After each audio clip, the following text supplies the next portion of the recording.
नमस्कार, स्वागत है आपका हिंदी न्यूज़ 24 में। दिन की शुरुआत करते हैं तरोताज़ा खबरों के साथ। केजरीवाल और एलजी का टकराव नहीं हो रहा खत्म। एलजी से टकराव पर बोले केजरीवाल, कोई सरकार स्थायी नहीं होती। केजरीवाल ने कहा, केंद्र में आज उनका सरकार है तो भगवान ने चाहा कल हमारी भी केंद्र में सरकार होगी।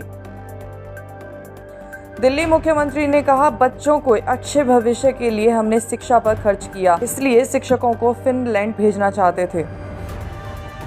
केजरीवाल बोले, बीजेपी नेताओं की मानसिकता सामंतवादी है। बीजेपी नेताओं के बच्चे विदेशों में पढ़ते हैं।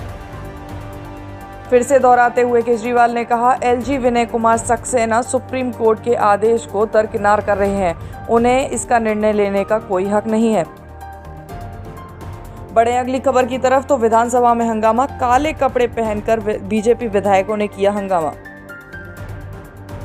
बीजेपी के सभी विधायकों ने विधानसभा में काले कपड़े पहनकर पहुंचे। केजरीवाल को बताया अब तक की सबसे भ्रष्ट सरकार। बीजेपी विधायकों ने की आम आदमी पार्टी से विधानसभा में भ्रष्टाचार पर चर्चा की मांग। डीटीसी बस सर्विस और जलपूर्ति घोटाले की मांग। बीजेपी विधायक बोले, 2020 से लगभग 1300 करोड़ के घोटाले वाली सीबीसी रिपोर्ट को दबाकर बैठी है केजरीवाल सरकार। अब खबर राहुल की भारत जोड़ो यात्रा से। तो पंजाब के होशियारपुर में चल रही भारत जोड़ो यात्रा में राहुल गांधी की सुरक्षा में फिर से हुई चूक। बिना इजाजत एक लड़का राहुल के बेहद करीब आकर गले लगने लगा। भारत जोड़ो यात्रा के 123वें दिन में राहुल गांधी ने संघ बीजेपी पर वार करते हुए कहा, देश में हिंसा और नफरत का माहौल फैलाया है बीजेपी ने।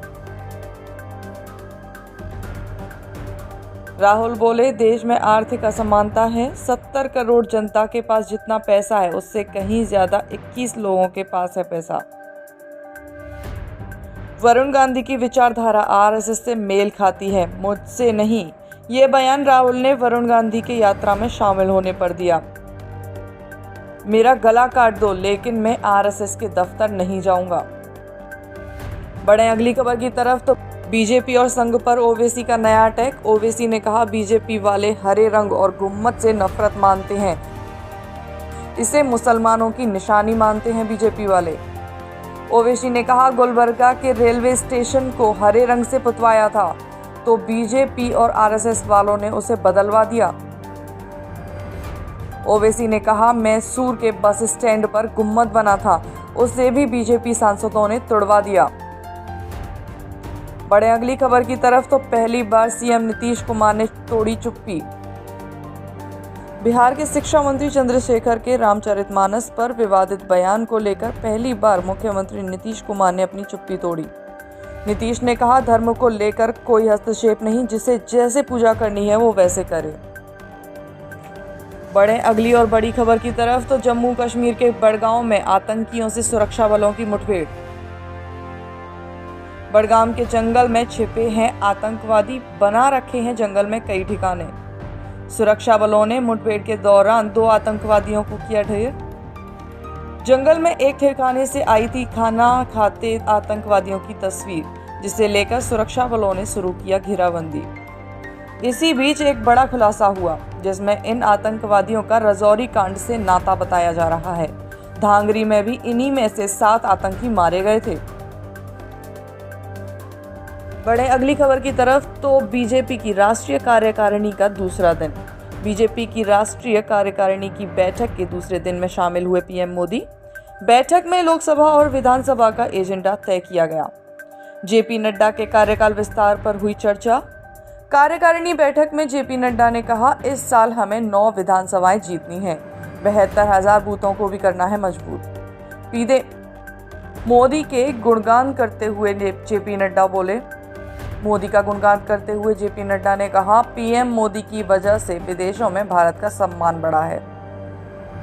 बढ़े अगली और बड़ी खबर की तरफ तो भुखमरी से जूझ रहे पाकिस्तान के बदले सुर। पाकिस्तान में भुखमरी के हालात हैं और पाकिस्तान के प्रधानमंत्री शहबाज शरीफ के सुर बदलते हुए दिखे। शहबाज शरीफ बोले, हम भारत से 3 युद्ध लड़ चुके हैं, हमने बहुत कुछ सीखा है। शहबाज शरीफ ने कहा, हम समस्याओं को सुलझाना चाहते हैं, शांति से जीना चाहते हैं। शहबाज शरीफ ने पीएम मोदी को दिया संदेश, कहा संसाधनों को गोला बारूद पर खर्च नहीं करना चाहिए। कश्मीरी मुद्दे पर खुद को बोलने से नहीं रोक पाए शहबाज शरीफ, बोले कश्मीरी मुद्दे पर भारत से बैठकर बातचीत करने की जरूरत है। बढ़े अगली खबर की तरफ तो साजिश को लेकर बेनकाब पाकिस्तान। मुंबई गुनहगार लश्कर चीफ हाफिज सईद का बहनोई अंतर्राष्ट्रीय आतंकवादी घोषित कर दिया गया। संयुक्त राष्ट्र सुरक्षा परिषद ने अब्दुल रहमान मकीब को ग्लोबल टेररिस्ट की लिस्ट में डाल दिया गया है। बढ़े अगली खबर की तरफ तो बदहाल पीओके में पाकिस्तान के खिलाफ उठी आवाज। दाने दाने को मोहताज पाकिस्तान का बलूचिस्तान के बाद पीओके में भी विरोध होने लगा है। गिलगिट और बाल्टिस्तान में जमकर किया जा रहा है पाकिस्तान का विरोध। गिलगिट बाल्टिस्तान में भीड़ ने महंगा आटा नहीं चलेगा के नारे लगाए। बढ़े अगली और सबसे बड़ी खबर की तरफ तो दाऊद का ठिकाना पाकिस्तान में मिला।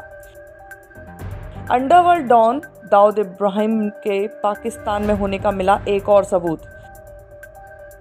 दाऊद के भांजे से पूछताछ में हुआ बड़ा खुलासा। दाऊद की बहन हसीना पारकर के बेटे ने एनआईए की पूछताछ में बताया कि दाऊद पाकिस्तान की लड़की से दूसरी शादी करने के बाद कराची के डिफेंस एरिया अब्दुल काजी बाबा की दरगाह के पीछे रहीम काफी के पास रहने लगा है।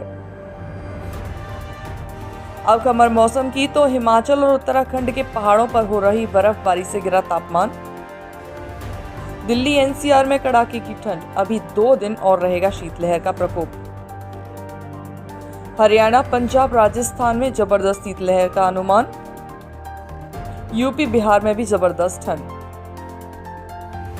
ऐसी ही तरोताजा खबरों के लिए बने रहे हिंदी न्यूज 24 के साथ। चैनल को सब्सक्राइब कर नोटिफिकेशन जरूर ऑन करें। मिलते हैं नई अपडेट के साथ हिंदी न्यूज 24 पर।